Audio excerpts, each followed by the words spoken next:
അസ്സലാമു അലൈക്കും, നമസ്കാരം. അപ്പോൾ ഇത് വന്നിട്ട് ഒരു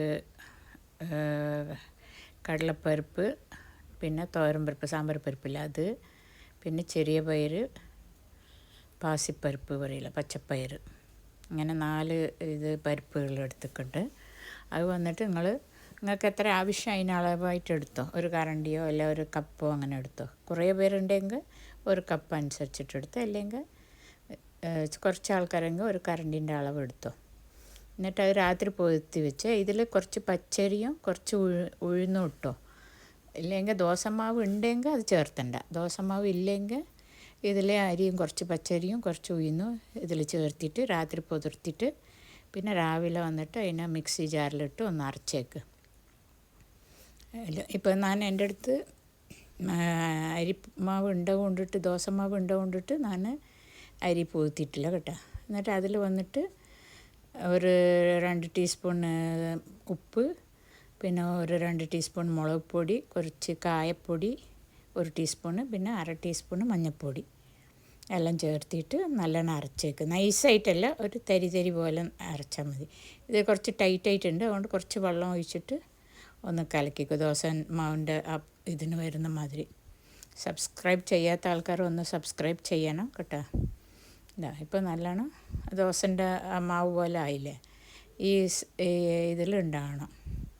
എന്നിട്ട് നമുക്ക് ഈ എന്താ പറയുക, നമ്മൾ ചപ്പാത്തി ചൂടില്ല ഓട്, അതിൽ വന്നിട്ട് നോൺ സ്റ്റിക്ക് ആണെങ്കിൽ അത്, അല്ലെങ്കിൽ നമ്മൾ സാധാരണ ഓടുണ്ടെങ്കിൽ ഓട്ടുണ്ട് അതിൽ ഇതുപോലെ ദോശ പോലെ ഒഴിച്ചിട്ട് കുറച്ച് എണ്ണ എല്ലാം ചുറ്റിയിൽ ഓയിൽ, എന്ത് ഓയിലായാലും ശരി, നിങ്ങൾക്ക് വെളിച്ചെണ്ണയോ അല്ലെങ്കിൽ സൺഫ്ലവർ ഓയിലോ എന്തായാലും വേണമെങ്കിലും ഇതിൽ ഒഴിച്ച് കൊടുക്കുക.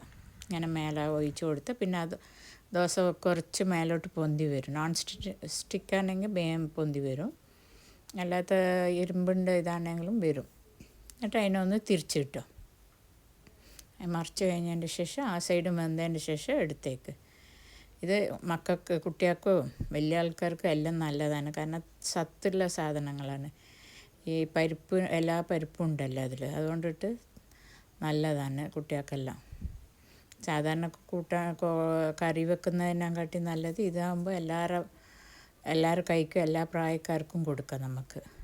ചെറിയ മക്കളായാലും ശരി, പ്രായം കൂടിയവരായാലും ശരി. അതിങ്ങനെ ചെയ്തതിൻ്റെ ശേഷം അതിന് വന്നിട്ട് ഒരു ചട്നി ഉണ്ടാക്കുക. അത് കാര ചട്നി പറയും.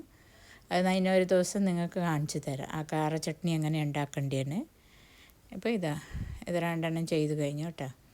ഇതുപോലെ ഇങ്ങോട്ടും അങ്ങോട്ടും മറിച്ചിട്ടിട്ട് വേഗം പണി കഴിയും. രാത്രി ഒന്ന് പൊതിർത്തി വെച്ച്, രാത്രി പൊതിർത്തണമെന്നില്ല.